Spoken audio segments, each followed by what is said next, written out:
And welcome back to MSI 2023.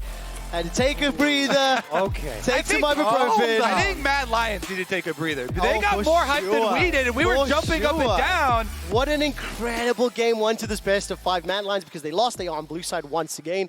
I think we were theorizing a few things. I would imagine Pyke could be considered a ban, despite it not ultimately winning. The lead that it generated was huge. I mean, look, Gragas, Rakan, and Vi with the 3 bans from T1 on red side. If it's going to change, it will open up one of those options as well. So far, though, no changes, seeing the exact same one. And honestly, if you're mad, I wouldn't even be mad if you just run it back here with the draft, right? It was all down to execution. The early game was played out by them in such an overpowering fashion. So far, doesn't look like anything is changing. I would say maybe get rid of that cannon, although I don't know if you want to give that over to Zeus. It didn't necessarily get used to the most impactful, but so far, Salty run back on the cards. Yeah, kept waiting for the big mad fight where they're gonna all in there, but all right. So far, yep, run back the cannon.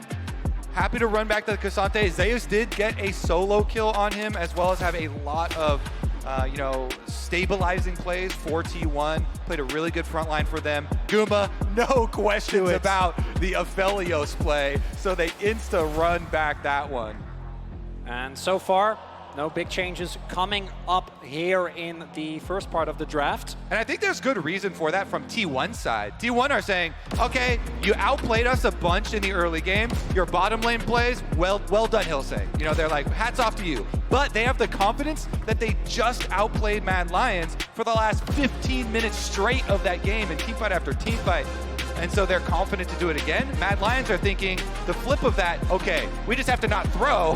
Yeah. Because we had our big early lead. I'm also happy to see the Annie pivot. I do not believe Niski had the greatest impact on that champion. I also think into really coordinated, really calculated teams like the LCKs, Annie's just very linear, very predictable. Also, Niski ate like 1,000 hooks. So immediately in phase 2, Pyke is banned away, and this is the biggest significant change from game number 1.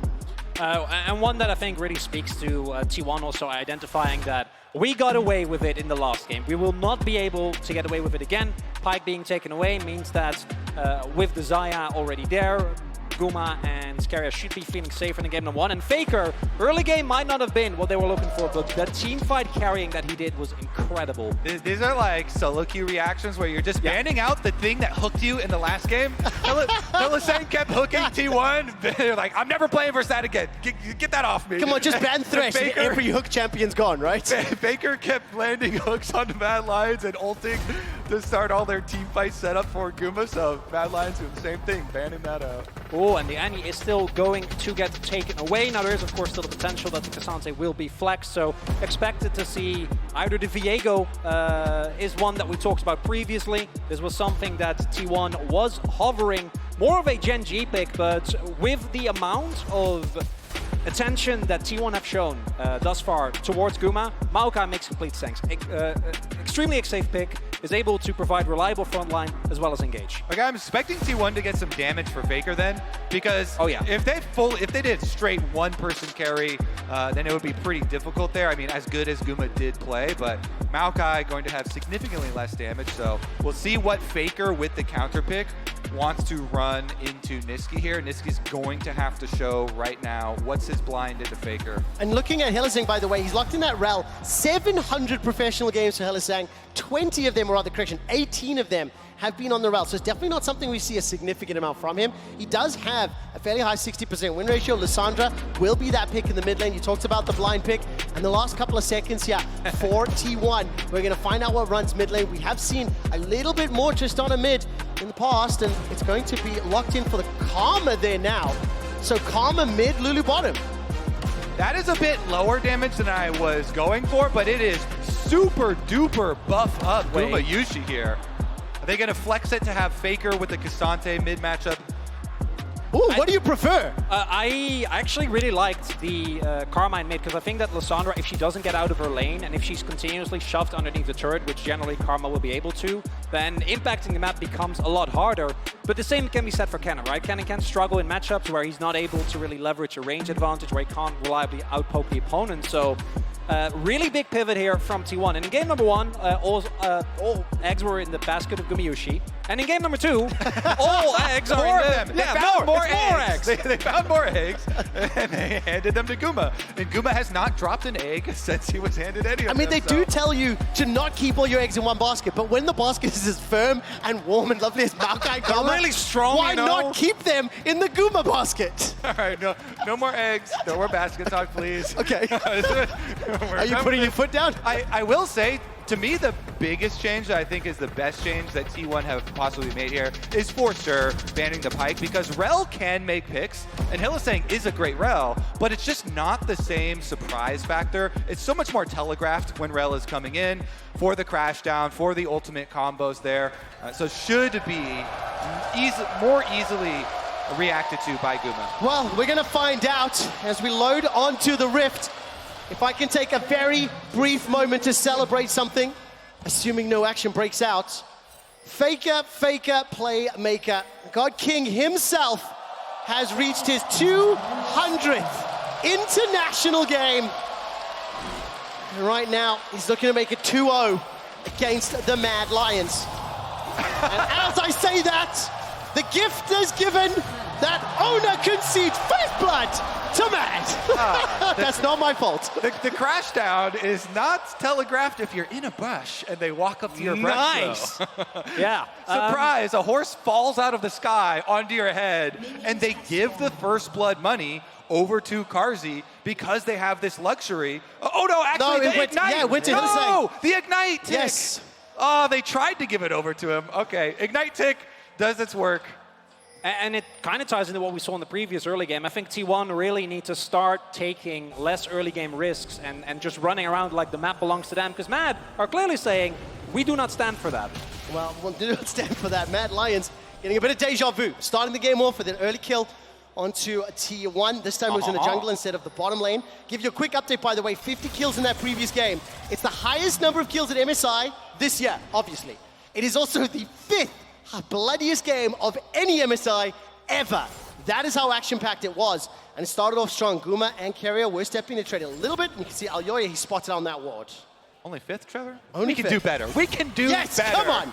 Let's make the next 5 games 5, 4, 3, 2, 1 in terms of bloodiness. And that seems to be the case for now. Once again, by the way, Owner starting top half of the map, Alyoya clearing out the Krugs on the bottom. This time around, though, T1 is very aware. Did spot Alyoya on the ward. So should be completely fine here. And it looks like Alyoya also realizing that, heading towards the Raptors. Yeah, T1 very clearly that whole time thinking about these adjustments all around bottom lane early, because that was the whole story for Mad Lions. So not only do they ban the Pike, they also deport the Krugs, they also have them get the chunk on bottom side. They didn't necessarily plan for the first blood, but... No one plans to concede first blood, to be fair. I will say, by the way, if you keep an eye on the minimap, because we've got the Karma top into the cannon, it might be a lane that we want to keep an eye on just a little bit more. Thank you, observers, for that one.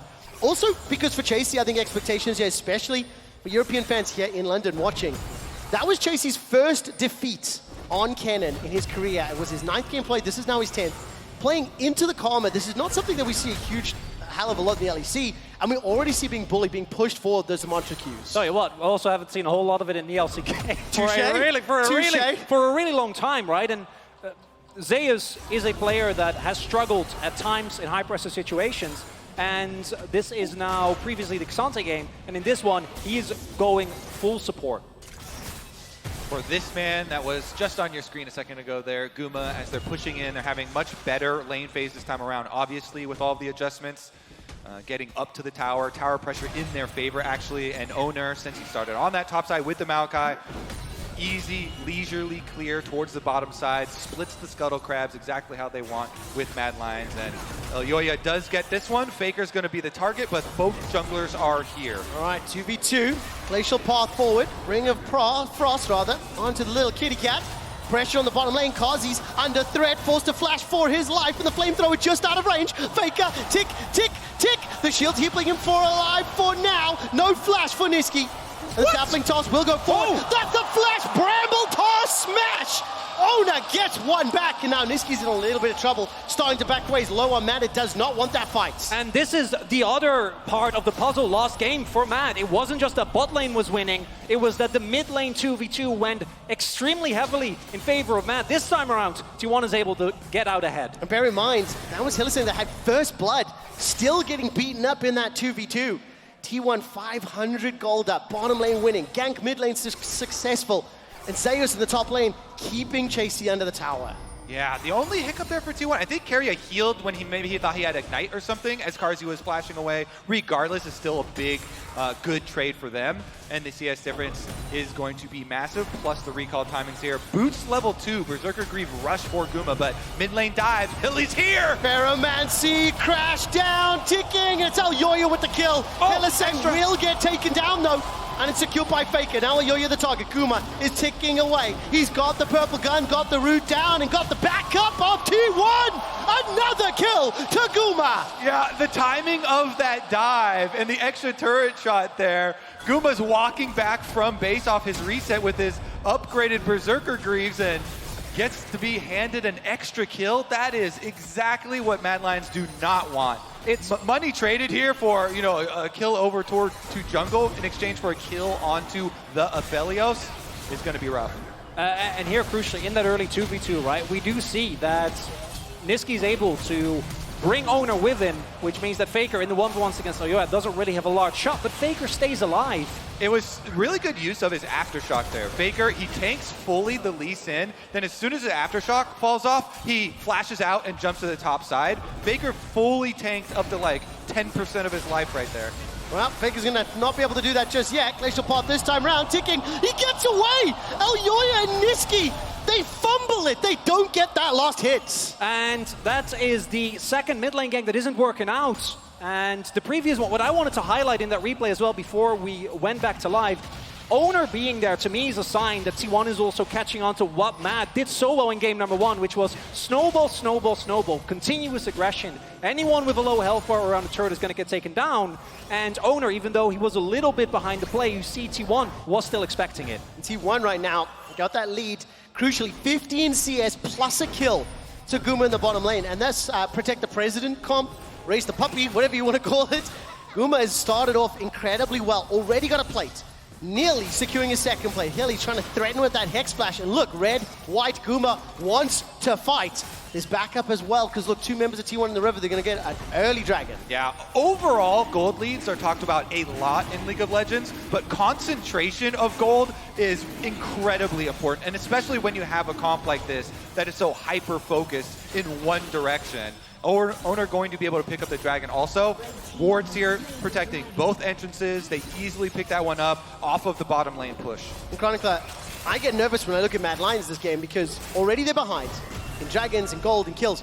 And then I think about how on earth does Kennen and Lissandra and Rel get through Karma, Maokai, K'Sante. And even if they do, there's a Lulu Wild Growth as backup. So there is so much zoning tools and control to buy time for Guma to melt through Mad Lions. And in the last game, they didn't need that, no, right? They didn't need Guma to be fed. They didn't need any of the frontliners to be in a great spot. And I think that Mad, unfortunately, if they fall too far behind in the early game, they're not going to be able to. We saw in the previous game that the amount of leads that they were able to generate should have been, wasn't really working out, but should have been turned into a really big level of map control. As, Niski. Well, Niski still got that E if he needs it, still got the flash as well.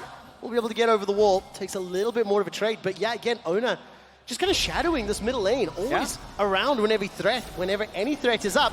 Cheeky recall, gonna get spotted.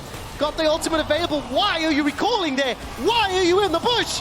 Niski gets taken down for a, in my opinion, unforgivable recall occasion. This is honestly devastating for Mad Lions. Not only does that give over full pressure for this Rift Herald, but bottom side, you then leave Guma alone. He was pushing Carzzy into his own tower there. They send the Rel back bottom side, and they're still making the play top. Looking for the initiation. Chasey's got the Maelstrom. Manages to get Zeus. He flashes over the wall. Chased by Chasey. Zeus still stays alive. Look at those fancy feet. Chasey's on the route. Not going to be able to find the kill just yet. Zeus still under the tower. Well, that's going on. 2v2 in the bottom lane. Gumayushi, he's got himself that quiver. Looking for the crash down. Hilly turns his attention back to Kiri. Gets turned into a munchkin. Finally, Zeus is down. The feathers are pulled backwards, and the Moonlight Vigil is dodged by the Feather Storm. There's no E available. Flash away from Guma and T1. They've got the first of the fight. Guma's looking for the next. Then he comes back up. The cleanse keeps the chase alive. Kazi and Hilly got so close, but damn, they were so far. Now Niski's in trouble. FLICKR's running him down. Goes all out under the tower. The third proc in the queue. Flashed away from underneath the tower and flashed. 1-for-1 in the mid lane. And somehow Kazi escapes. Oh my goodness, it's blood all over the map, Trevor. Well done casting all 3 lanes at once. Bottom side, Keria does get back down to Guma and allow him to get not only another kill, but you just saw on your screen that huge minion wave that is going to die in front of the tower. Hylissang is going to be the one that gets there first, and money into Hylissang. Again, concentration of where your gold is going, not ideal here for Mad Lions. Oh, Hilly with the flop on the large corner. And Guma effectively here is 1v2, and by the time he starts this play, he starts banging in. Keria still like halfway in the river, but once they're committed, they're just unable to get the damage down right. And I think in these all-ins, Aphelios is so difficult to deal with, particularly if you don't have the CC from the Rel available. Yeah, he flashes this one here. So Guma Flash and Cleanse were both used. If there is one, ray of hope or copium for Mad Lions, it is now. Injecting into me, Kobe. It is that there. Copium. There are no sums on Guma, so they called down Owner and said the 3rd and 4th summoner spell with FLICKR coming down to try and protect. Listen, 2,000 gold is the lead. I would like to ask the observers to quickly toggle over to the individual player golds when they get a chance.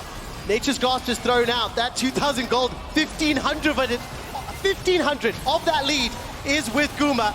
Kazi gets pushed all the way backwards from a beautiful engage from Owner, and that is 3 more kills to T1. It was just beautiful. And the tower. And they got the Herald from way back, right? When Zeus was able to stay alive, the rest of the team was like, good luck. You try and stay alive as long as you can. We know you're going to go down, but we're going to get the Herald. They didn't even need the Herald here. They could have left it in their pocket because the 3v3 goes disastrously wrong. And when you have a composition like this, and the Aphelios is this fed with, as you were pointing out, Trevor, this much frontline, and 2 enchanters, 4 kills, an assist, as well as a 30 CS lead. Mythic completed already, and a Maokai that's at 3-1-3. My word, T1 have got all the tools they need to just let Guma once again bow down and destroy the Mad Lions. Niski just ulted FLICKR to get 1 extra tower shot worth of damage on the Cassante mid.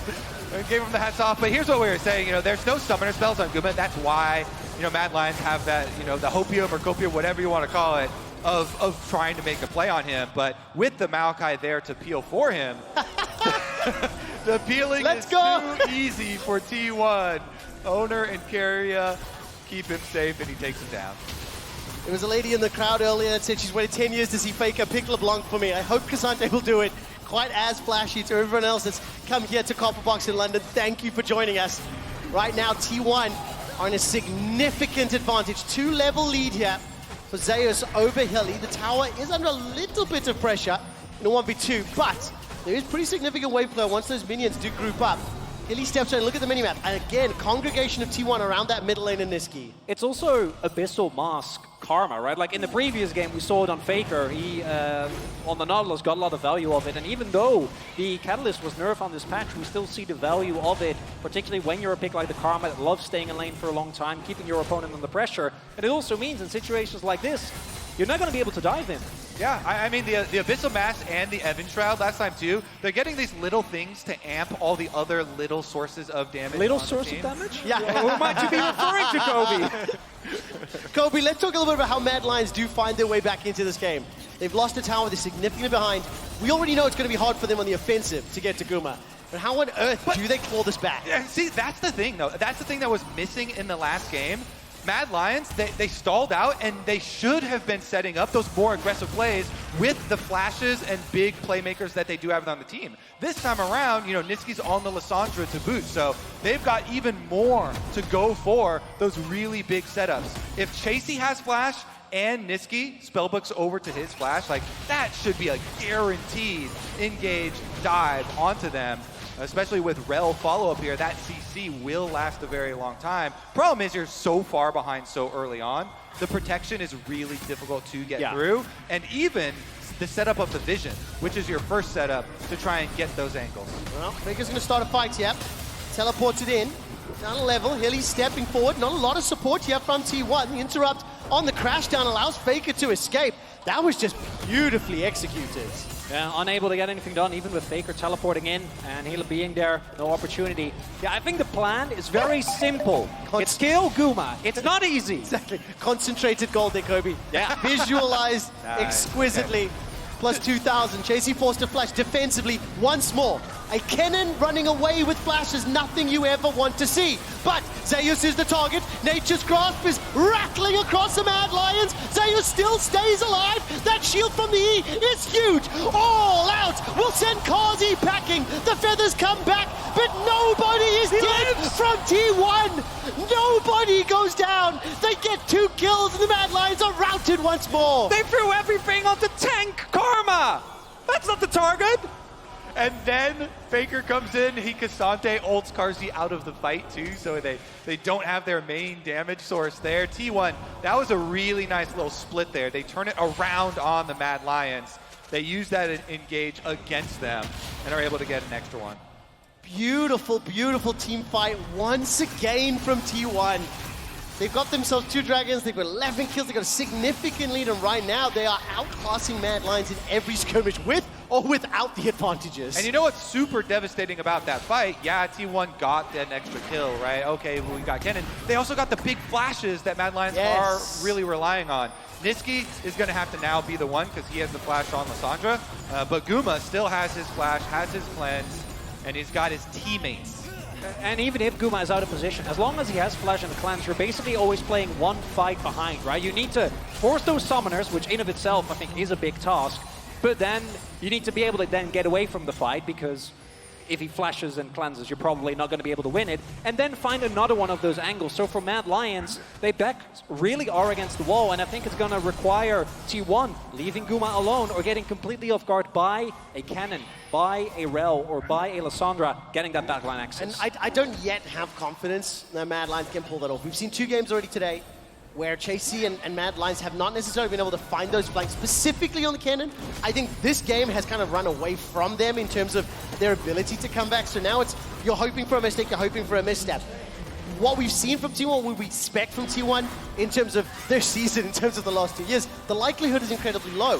So for Mad Lions now, calm themselves down. They have to try to find some sort of rhythm and momentum, because this is the team that's now potentially on the verge of match point, assuming they can't pull some miracle comeback. Yeah, and I think a lot of people, everybody who watched the previous game, Trevor, are in full agreement with you, because if the Mad Lions couldn't do it then, it's going to be a lot more difficult this time around, where they don't have this ginormous lead, and T1 are forcing summoners and ults out of them. And that's basically a guaranteed soul point here for T1, right? Like, you're going to give a Hextech soul to an Aphelios because Carzzy had to use his cleanse, had to use his ultimate. Because of a Nyan Cat, right? Now, yes, I understand that obviously on Carzzy's side, had Guma or Ona continued to apply pressure after the Nature's Grasp, then there was kill threat. However, they didn't. So he just saw the Nyan and needed to throw out the feathers and the cleanse. We're 30 seconds away from Dragon. Whenever you say that, 3. you have to do a little dance now. Yeah, it's okay. The only problem is I think they're recording it. So it's like, yeah, that's we'll wait for the next ult where we can do it in unison, right? Right now. What? No, I don't want to dance. Don't rope me into this. T1 on the verge of a 2-0, Chronicler. You owe me you owe London a dance. They definitely want to cheer that one. Okay, don't put pressure on me. Come on. Alyoria and Niski, backed up by Hilly. FLICKR will get rooted in place, locked down, all out. 3 members pushing forward. This isn't the highest damage trio. Niski gets knocked backwards from the 3rd Q. Carzzy's the target of Guma. Remember, no feathers. Remember, no cleanser may not matter. Carzzy escapes with his life, but FLICKR does not. And under the tower, Guma takes a lot of damage while all that's going on. Now Chase is in trouble, forced to use that slicing maelstrom. He's rooted in place thanks to that top Karma, trying to get the shurikens, trying to get the stuns. Under pressure as the middle lane is still being pushed by Guma, by Carrier. Alyoria and Hilly arrive to the fray. Top lane continued to pressure as Mad Lions are looking at that inner top turret. While that's going on, the mid is still under pressure. This is cross-mapping all day long, Kobe. Yeah, Goombas going right through the front door while all this action is going on the side lane. They actually finish the mid tower and then finish Garzi. Oh, look at that damage! Goomba and Keria knock on the front door, take down the inhibitor as well. Recall's being channeled here as Nisqy will finally get back.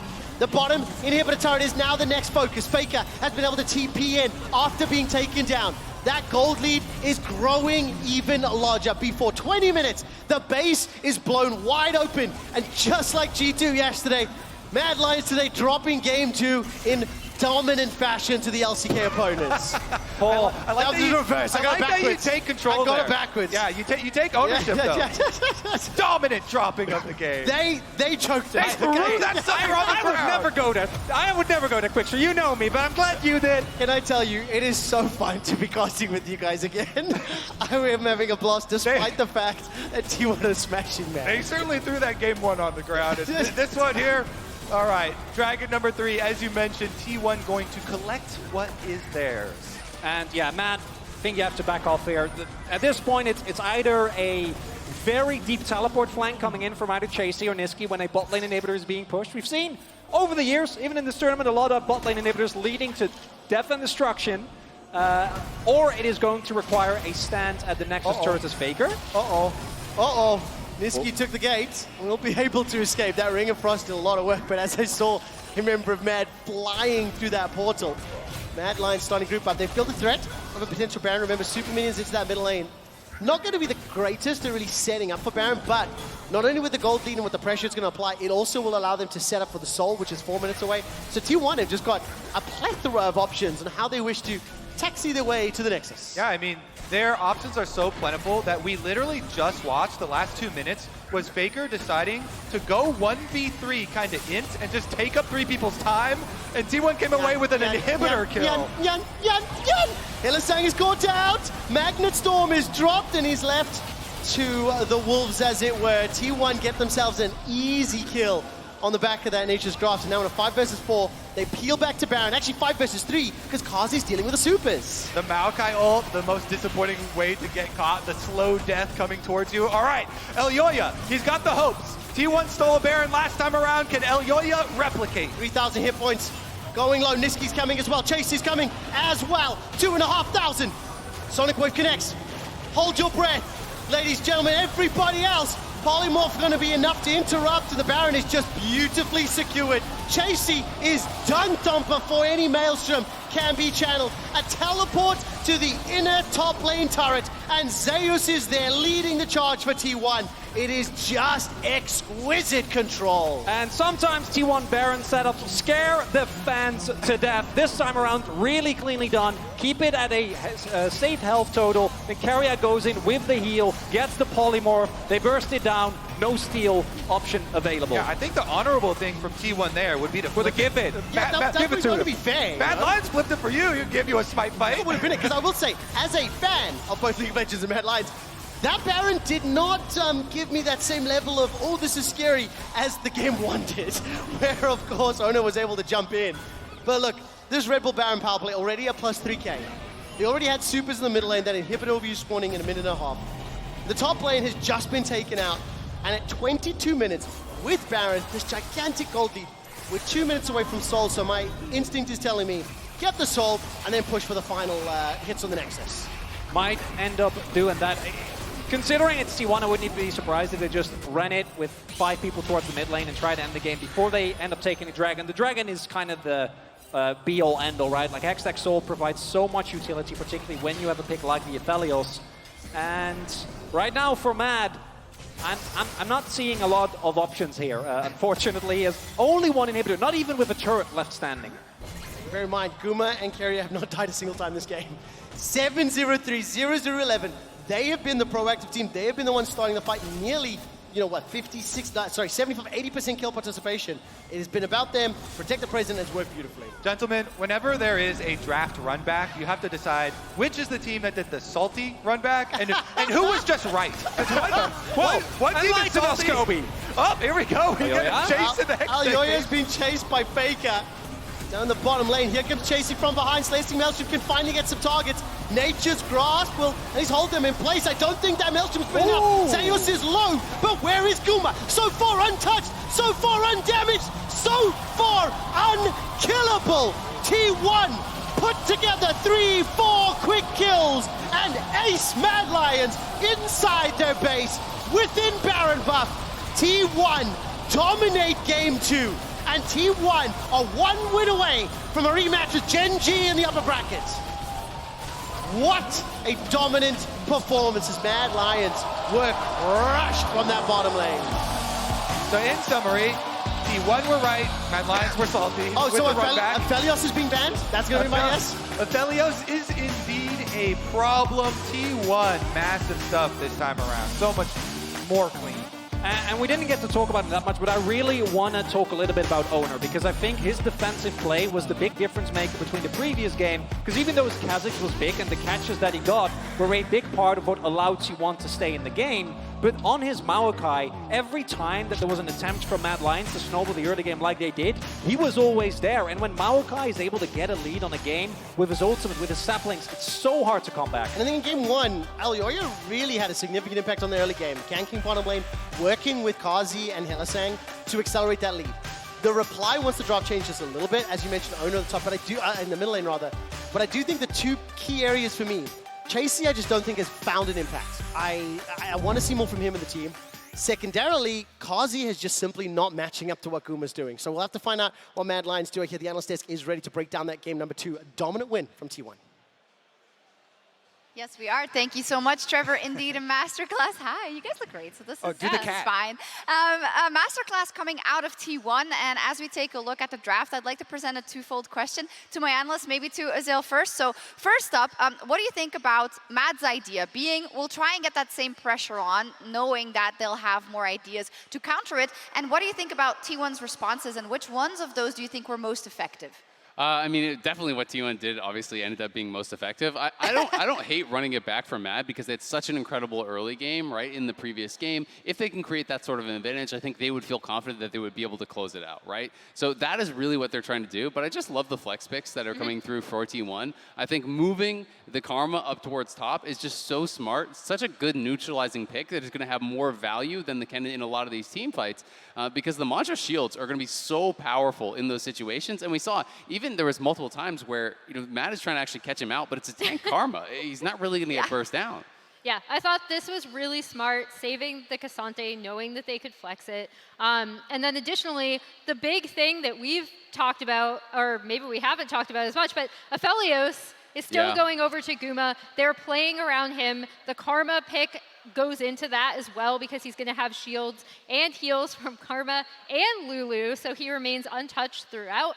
And this is his most played champion in his career. He has a 70% win rate on it, I believe. So it's something he's super comfortable with, the team is super comfortable with, and even when they're making these flexes, they're doing it with him in mind. Yeah, they made all the right adaptations, and when you looked at the game, it's almost like, you know when you have a favorite restaurant and then new owners take it over, and it's like, it's okay, but it's not exactly as good as it was. I feel like when I was watching this early game from Mad, that is what I saw, because you see the same ideas, the same reflexes, but it just doesn't work out. Sorry, I want to credit you for an amazing setup for this play here, right? Because you're looking at it, you're like, okay, this is exactly what Mad want to do. They want to destabilize. They still want to be reaching for these plays, but guess who comes out on top? T1 is already there. I believe there was another play bot side where they were already kind of owning Mad there as well. And this is something where, like you said, like we want to do this, but it's just not as good this time around because of T1 adjustment. Got food poisoning. Oh no. I mean, it just feels like Team 1 is basically making the read that Mad are just going to try to play crazy, so we're just going to play defensive. Owner's going to hover lanes. He's going to be ready to respond, and we're going to draft 4 Protect 1 with Aphelios for our bot laner, right? They're drafting these super tanky comps. They're grouping 5 almost the entire game, and so I think Mad really needs to kind of buck that trend. Yeah, you see for the side of T1 that every player knows exactly the role that they are supposed to play in this adapted scenario. And Emily, you look specifically at the forward percentage Gumayushi edition. So these stats are going to tell such an insane story here, right? Game 1, We have forward percentage 16.9 and 29.5. When you're dead in the fountain, you're not very forward. That's the thing from game one. Generally. Yeah. When they're constantly diving you under turret. What's the fountain percentage? You have to back with with little CS. But game 2, obviously, right? They were on that turret the entire time. This is a lot more stock standard in terms of what we typically see from T1. They want to get that bot lane tower super early, and they want to have the push. Yeah, you were saying even that in terms of a lot of picks from Keria or in general or the Kalista or whatnot, it's all about can we push faster? Yep. Yeah, absolutely. They want to create that pressure. They want to be farming plates, put pressure on the enemy jungle to come and respond.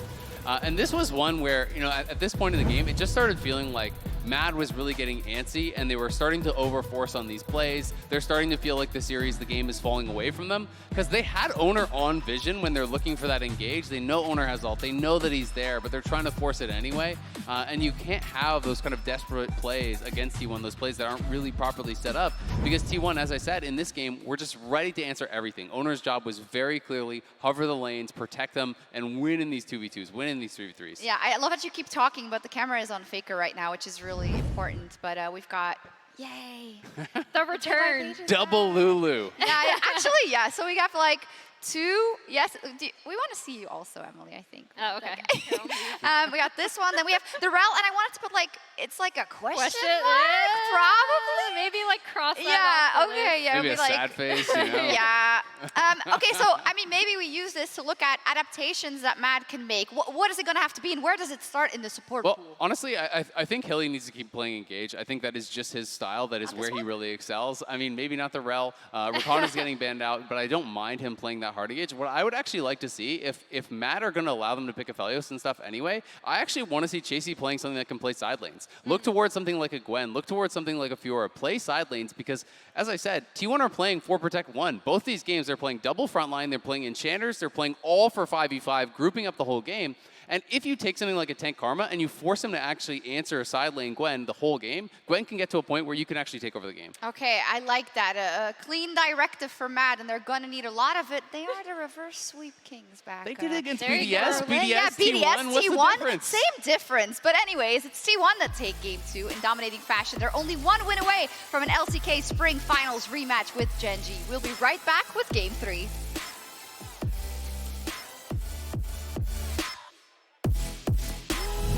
Against the Mad Lions. And as I say that, the gift is given that Owner concedes 5th blood to Mad. No flash for Niski. The sapling toss will go forward. That's a flash! Bramble toss smash!